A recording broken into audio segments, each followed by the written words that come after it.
All right, welcome to chapter 11. So today we're going to talk about caffeine. Caffeine, of course, is a drug, and it is a legal drug. And it seems to be a drug that, as research continues to go on, that it's not really showing very many negative side effects. And for most people, no negative side effects at all, except, of course, the fact that you can become addicted to it, and therefore being addicted to something a lot of people don't like. So, okay, let's get started here. Come on, there we go. All right, so caffeine is the most widely used psychoactive drug. Most individuals use it daily. Not most individuals, many individuals. Most would be a lot. Okay. Caffeine belongs to a class of chemicals known as xanthines. Okay, that's a word you want to remember, xanthines. There's evidence that caffeine can cause dependence. And there is evidence that it can interfere with normal functioning, right? So if you have too much, you get jittery, you get anxious, you feel uncomfortable, you get sweaty. The dependence is, of course, you start using caffeine, maybe you have a cup of coffee every morning, and then if you wake up in the morning and there's no coffee, you flip out. Or you need more caffeine as time goes on to produce the same effect. At this point in the course, you should know what dependence is, but just going along with that anyway. Okay, so there are 3 plants that contain xanthines. These have been used by humans for thousands of years. There's coffee from the Middle East, tea that was first grown in China, and cocoa, which is from the Americas. All 3 of these played and continue to play important cultural and very important economic roles. So let's start with coffee. When you look at these little green things, you don't necessarily think of coffee at first. Now, interestingly, with the different xanthines, we have legends that go along with them, okay? Now, the origin of coffee use starts in Ethiopia. There was a legend that there was this goat herd, and this man's goats ate coffee berries and got up and danced in the moonlight and danced during the day. Excuse me, I don't know why that sneeze came out of nowhere. All right. Then from there, the practice spread to the 1400s. So Egypt and other Arabic countries. In the 1500s, it spread throughout the Middle East. And then in the 1600s, it was introduced to Europe and on from there. So in the 17th and 18th century England, coffee houses really spread. Coffee houses were referred to as penny universities. The idea was that you would go to the coffee house and you would listen and you would learn from literary people and political figures, and it was a place to find out what was going on in the world, to advance your brain and your knowledge. This is still quite common, right? Often you have poetry readings at coffee houses. Often you do have people that are interested in the world that are set up in coffee houses. All right. Now, in England in 1674, this is interesting, the Women's Petition Against Coffee. So the idea is that women got together and said, look, coffee is making our men impotent. If you don't know what that word means, you should look it up. But they signed this petition. Obviously, it did not do too much good, as people are still using coffee. And there's, by the way, not research that would show that it makes men impotent. But there was a concern about that. Now, coffee consumption in the U.S. Use increased dramatically following the taxation of tea and the American Revolution. So the idea was, people drank tea before, and then, of course, the Boston Tea Party, right? And taxation without representation, these ideas that you should know from all growing up history classes. So the idea was to drink tea was to be a Troy, meaning that tea was to be one with the Queen, to be one with England, and therefore in America, people moved to coffee and away from tea. Also, use of coffee increased during and then also after Prohibition. So again, people said, oh gosh, if we can't have our alcohol, then we've got to have something. People like drugs. So therefore, people moved to coffee. Use actually peaked in 1946. Now, some ideas are that maybe use decreased after soft drink consumption increased. So once there were sodas out there, people started drinking sodas and not just coffee. The current annual use is about 23 gallons of coffee per person. Now, of course, some people don't drink coffee, so therefore the people who are drinking coffee are drinking way more than 23 gallons. Just a lot. All right, let's talk about coffee processing, coffee storage. So originally, individuals chewed on coffee beans or put raw beans in hot water.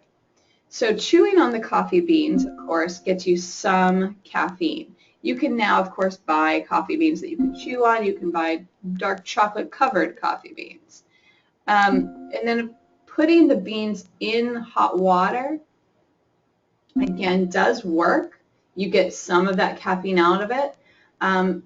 It doesn't taste great. Later, it was discovered that roasting the beans really improved the flavor of the drink. So then coffee houses and individuals originally roasted and ground their own beans. So this was a big process to do in your own home or at a coffee house. Now, then people came out with factories, right? And eventually vacuum packaging. Vacuum packaging changed a lot of things in the world. But in 1790, we had our first commercial roasting plant. Huge, changed things for people. Made getting access to coffee, roasted coffee beans, much, much easier. And then in 1900, when you had vacuum packaging for long-term storage for ground coffee, many, many more people were able to have coffee in their own homes. It was less expensive. It was less time consuming. Boom. Also, economically, fantastic for those people in this business. Okay. In 1696, the Dutch began cultivation in the East Indies. Then Latin America ended up becoming the world's largest producer.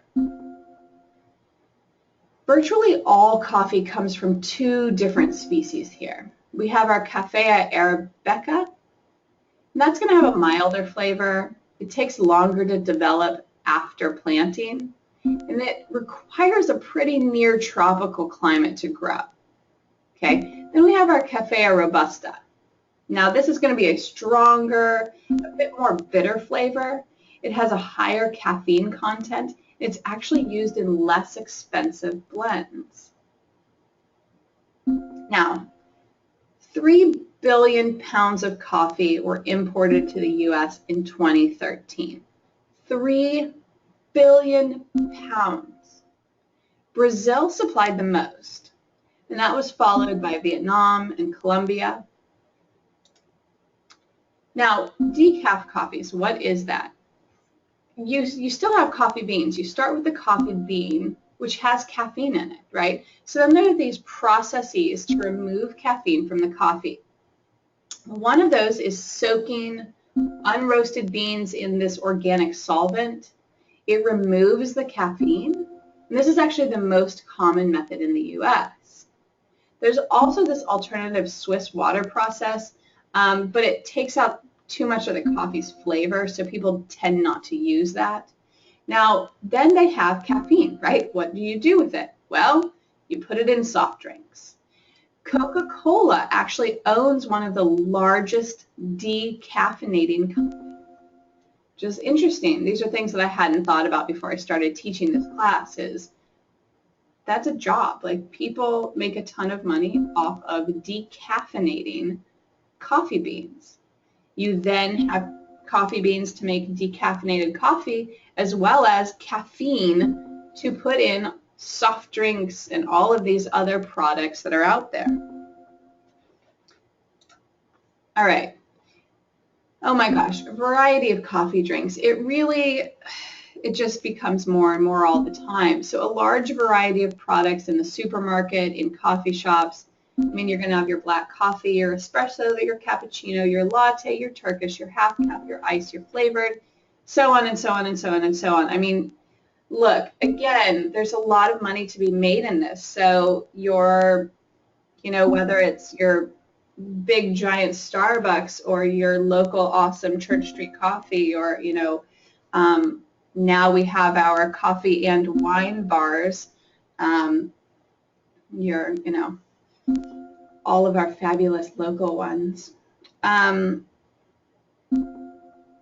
Everybody's coming up with new stuff because you want people to come in and say, oh, I want to try that new thing that I heard about. Oh, let me see what that's about, right? The number of specialty coffee shops increased from 200 in 1980 to 2,500 in 2010. Now, things have, for a little while, coffee shops were becoming a little less popular when people just didn't have that much money. And sometimes, when you look at those lists of things you can do to save money, you're going to have some people that won't go out and buy coffee. That will actually save you a lot of money.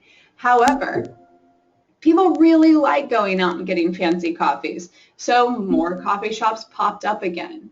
And again, more of these local places have popped up, which is also kind of fun.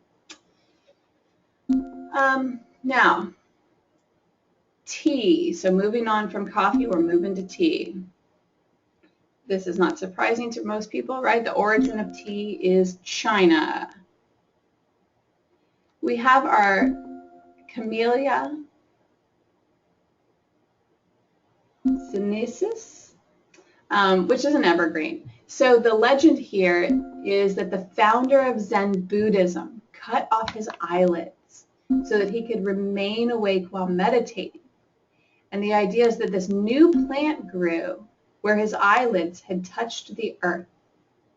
And that leaves from this plant made a stimulating drink. Hence, tea leaves, tea, they're from China. Okay. 350 AD. That's a long time ago. There was evidence for medicinal use of tea. Then in 780, people realized that there's evidence for non-medicinal use, some more, recreational use, if you might call it that. 1610, the Dutch delivered tea to Europe. 17th century, the English East India Company. Okay, all of a sudden tea is a big market. They imported tea from China. They created a monopoly in England. In Britain, major marketing campaigns promoted the switch from coffee to tea. And this was this big thing of, to drink tea is to be one with the Queen, right? And so you show your loyalty to Britain by drinking tea rather than coffee, which is those, terrible people in America that are drinking coffee. We drink tea. All right. So again, before the Revolution, American colonists were committed tea drinkers, anger over tax on tea. These are these things I said before. Taxation without representation, the Boston Tea Party. These are things you should know what they mean. If you don't, you may want to sign up for a history class or at least look it up online. Good to know just for being a person. All right, the revolution helped tea sales in England. This is what I said before. To be a tea drinker was to be loyal to the crown. Now, tea production. I want you to look at this field. These are people picking tea leaves. Unlike corn and many other products, tea leaves cannot just be taken away with giant tractor machines. Tea is picked by hand. If you ever want to complain about your job, you could go out in the sun all day and pick tea leaves. One worker picks about 10 pounds of tea per day. Tea is grown in China, Sri Lanka, India, Indonesia. They're picked by hand, and then they're dried. And then the tea leaves are rolled, which crushes the cells in the leaves. They're then placed in a cool, damp place. For people usually use the word oxidation when we talk about tea leaves, but really it's similar to fermentation. It is fermentation, it's just not quite the same as the other fermentation we talked about with alcohol. Okay, there's 3 different varieties of tea, and then we go from there, and of course there are billions of different varietals. You have your black tea. Your black tea is fully oxidized leaves. Your green tea is non-oxidized leaves. And then you have your oolong tea. Your oolong tea is sort of this greenish brown. It consists of partially oxidized leaves. Tea houses are also very common. Now, here in the South, you have some of your proper tea places. However, just, tea houses that are more, I guess, just kind of trendy at the time, are popping up in different places where you can get a lot of different types of tea. Now, there's some other things that are similar to tea. So iced tea is tea. 85% of all tea consumed in the U.S. is actually iced tea. Now, my concern with iced tea is not the caffeine. My concern is the sweet tea. If you drink sweet tea, please look up the number of calories that are in a sweet tea. It's a lot. And if you're drinking sweet tea all day, that's a lot of sugar, that's a lot of calories that you're consuming in beverages. Now, not all iced tea is sweet tea, and you may be thinking that I am completely insane because sweet tea is the only way to go. But there are lots of people that like different kinds of iced teas, not just sweet tea. Okay, now let's move on. Flavored teas. Flavored teas tend to be a mixture of tea, whether it's like typically a black tea and mint, a black tea and spices, a black tea and other flavors. Sometimes you have flavored teas with, an oolong or a green tea. Herbal teas. Herbal teas are not tea. They're not tea. They typically tend to be a mix of some kind of like plant leaves or flowers, but no actual tea leaves. So that's why they'll say, naturally decaffeinated, because it's not tea. Caffeine content. So here's something to wrap your head around, is that pound for pound, tea has more caffeine than coffee. pound for pound, tea has more caffeine than coffee. However, 1 pound of tea leaves creates 200 cups of tea, as to where 1 pound of coffee is going to create 50 to 60 cups of coffee. Okay, so although pound for pound tea has more caffeine, you use much less tea by weight to make a cup of tea. So therefore, a cup of tea is going to have significantly less caffeine than a cup of coffee. So tea has about 40 to 60 milligrams of caffeine per cup, depending on the type and strength of the brew, as to where coffee is going to have more like 110, or, well, that really depends, again, on the coffee's strength and all of that. Okay. Now, theophylline. Theophylline is another xanthine that is found in tea. Okay. That is aside from caffeine. So the xanthines, right? Caffeine, theophylline. Theophylline is found in tea, but in very small amounts. Now, when they use this xanthine in high doses, it's actually used as an asthma medication. All right, let's talk about chocolate. People tend to like chocolate. Now, the origin here is it's from Mesoamerica. Theobroma, that's a word we're going to use here. Theobroma means food of the gods. The legend here is that the coca tree was a gift to humans from paradise from the Aztec god Quetzalcoatl. Aztecs cultivated coca widely.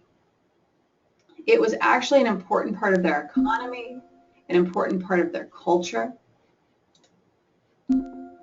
So when we start, we have this chocolat. This was this thick, bitter liquid. It was flavored with vanilla to make it less bad. It was from the words, warm beverage.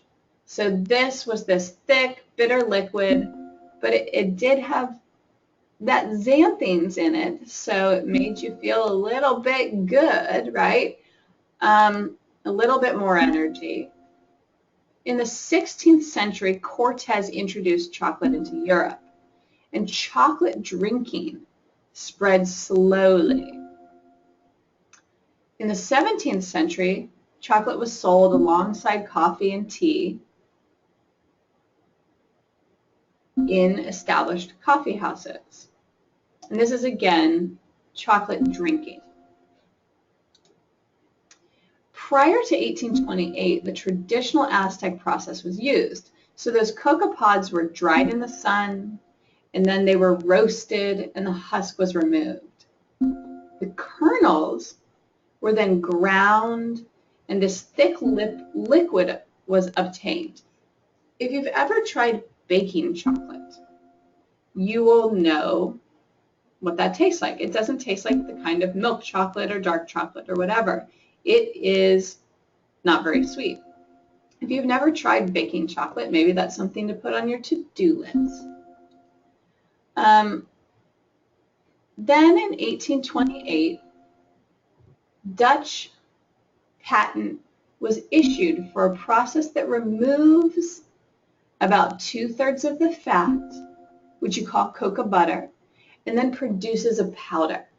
All right. Now, then you take the mixture of the cocoa butter,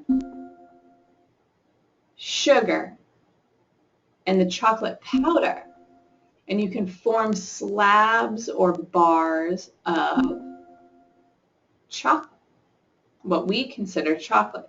So what we consider chocolate is actually that cocoa butter, sugar, and chocolate powder. In 1876, milk chocolate was introduced by the Swiss. All right, so the xanthine content in chocolate. You have very little caffeine, but you have a xanthine that's called theobromine.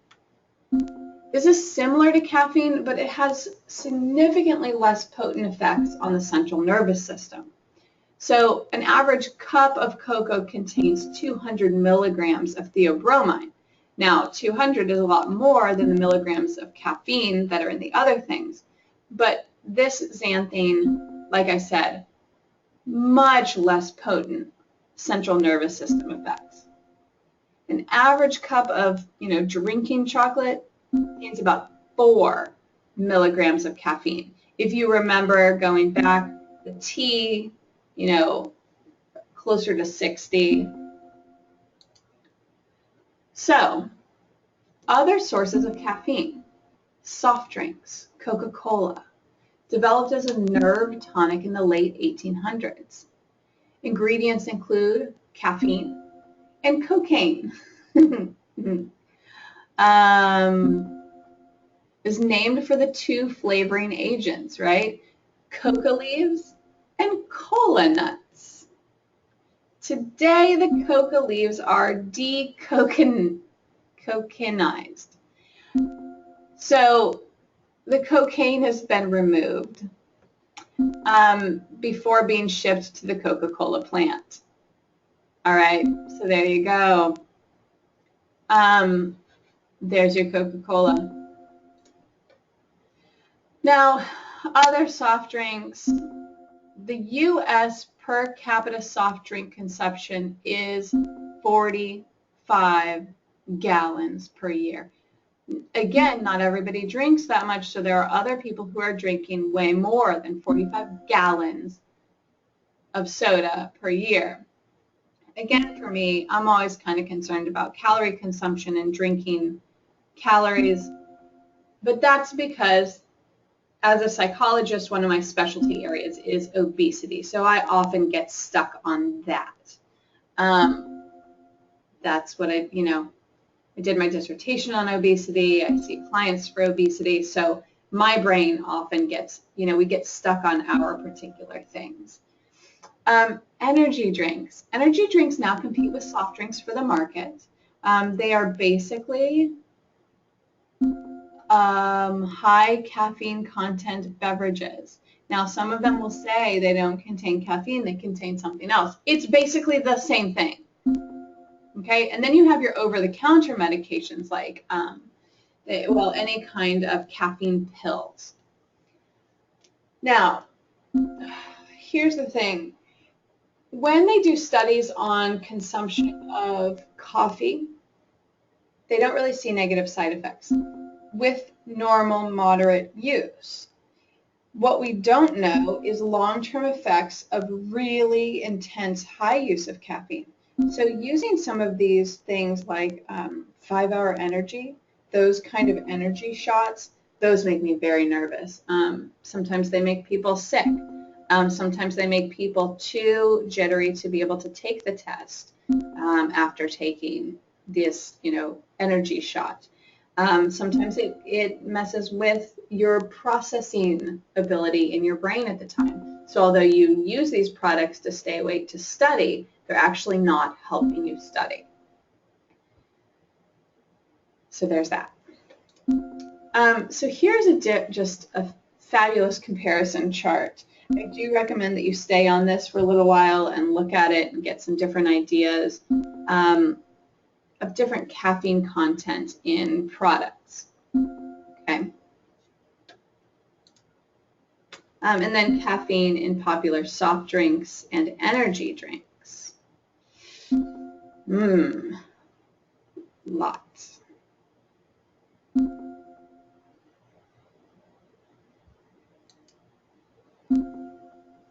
And then caffeine in non-prescription drugs and dietary supplements.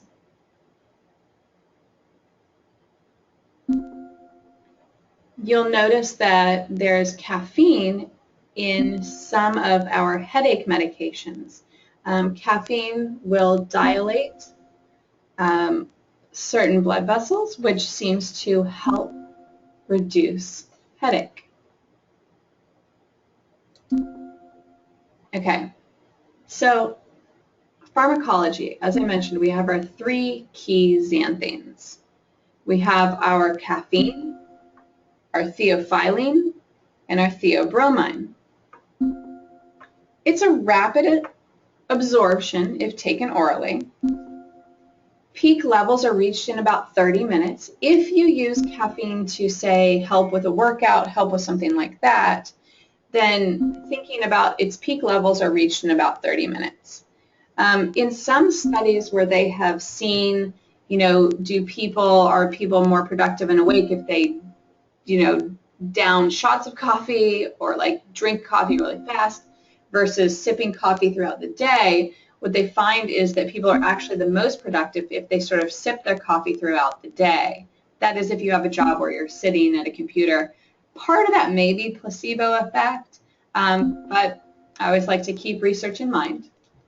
Half-life is about 3 hours. Dependence. Caffeine can function as a reinforcer, and there are withdrawal symptoms. If you have to stop using caffeine, or if you get in a situation where you don't have it, you may experience headache, fatigue, overall irritability. Now, the DSM-5 does not list caffeine under substance use disorders because they don't see caffeine use interfering significantly with people's lives or jobs. Now, the mechanism of action. So xanthines block adenosine receptors. Adenosine is an inhibitory neurotransmitter. It modulates the release of other neurotransmitters. So, it stimulates the central nervous system and skeletal muscles. It will cause sleep disturbances. If you notice you're someone who's having trouble sleeping, think about when do you cut off your caffeine intake, or maybe don't use caffeine at all. Now, it does elevate mood. There's been studies recently on women who use caffeine, and I don't know why it was women. It's just the study that I, read happened to be women. But the idea is that it has an antidepressant effect, or it is a protective factor against depression. And they actually saw that the more caffeine people used, the less likely they are to feel depressed. And that kind of should make sense, right? So if you're feeling a little bit more awake and more like, I'm going to go and I'm going to be productive and I'm going to do this, you're less likely to get into that depression slump. Okay. Now, that doesn't work for everybody. However, we do see that elevated mood. It constricts blood vessels in the brain. Constricts. What? Sorry, I said this wrong earlier. So it constricts blood vessels in the brain, which may explain the ability of caffeine to reduce migraine headaches.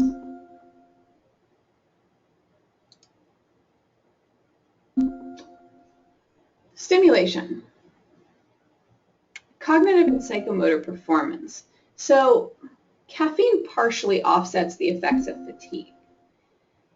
It may not improve performance in well-rested individuals. So basically what we see here is that for people who are having some struggles, maybe didn't sleep enough, caffeine does seem to help with, offsetting the effects of fatigue. But if you're already somebody who has slept well and you're in a great mood and you're going, caffeine's probably not going to make a difference here. It's not going to jump you up from that. Headache treatment. It does seem to relieve both migraine and non-migraine headaches. Hyperactivity treatments. Interestingly, high doses may decrease hyperactivity. This does not mean that if you know someone who is hyperactive that you should give them high doses of caffeine. Don't just leave those things up to the physicians to help you with.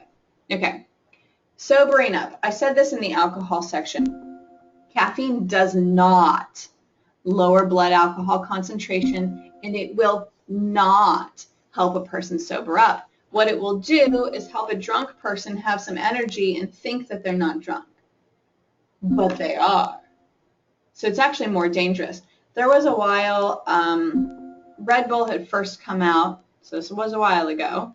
Red Bull had first come out and people were doing, the Red Bull and vodka drinks at the bar. And it was becoming a really big problem because people were getting drunk but not really noticing it because they were also had this burst of caffeine going, and a lot more people were driving, a lot more people were drinking too much because they didn't really realize how drunk they were. And some bars for a while stopped serving. So stopped serving Red Bull and vodkas, stopped serving Red Bull and alcohol together.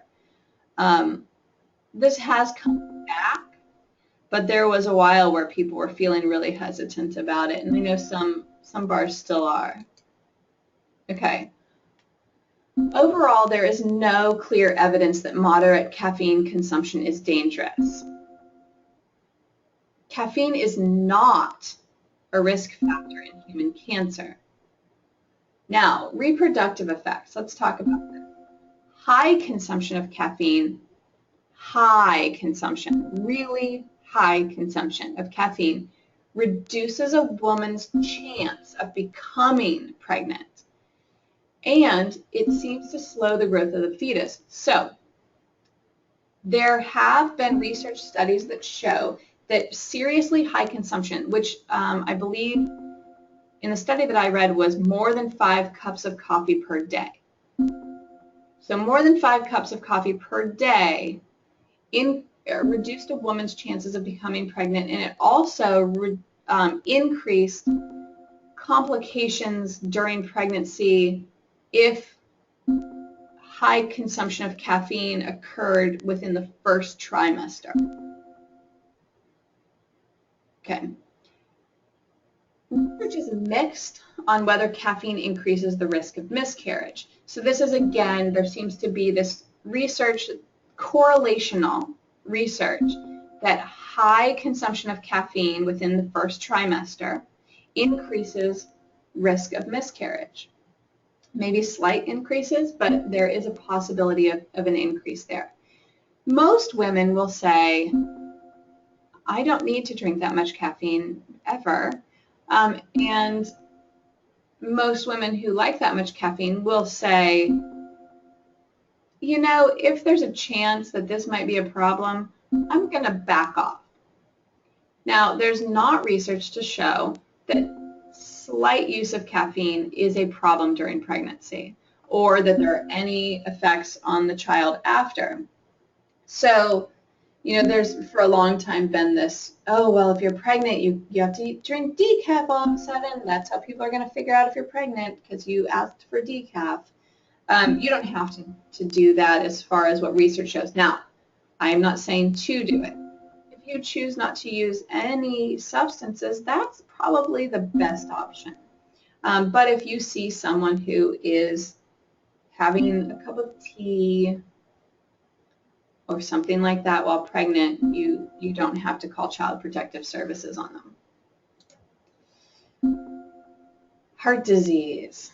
Now, for people who are at risk for heart attack or for people who have had a heart attack in the past, high intake of caffeine may increase the risk. Okay? What's confusing is that moderate use may actually lower your risk.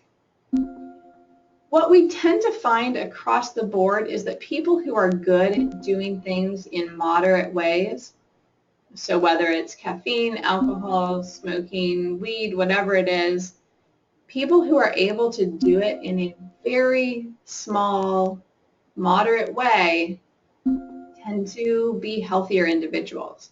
Now, I don't think it's due to the substance. I actually personally believe that it must have to do with some other personality factors or things like that, that people who are good at moderation also just generally are healthier people. But I could be wrong because that's just my opinion. That's not based on a study. Okay. Of course, it's my opinion based on multiple studies that I've read. But anyway, people do talk about caffeineism, and this is excessive use of caffeine. Toxicity of caffeine is really low. So a fatal dose would be 100 cups of coffee. Okay. Now, excessive use of caffeine in general is going to lead to nervousness, irritability, tremors, muscle twitching, insomnia, a flushed appearance, elevated temperature, palpitations, heart arrhythmias, and gastrointestinal disturbances. Again, that's with using more caffeine than you probably should be using. And if you're someone who is affected more easily by caffeine, don't use it. It's legal, but not mandatory. Okay, go back here. So that's all I'm going to say about caffeine. We've said a lot of things. Do know the 3 different types of xanthines. Do know which xanthines are in which products. I'll at least give you that. Okay, I will see you in the next chapter.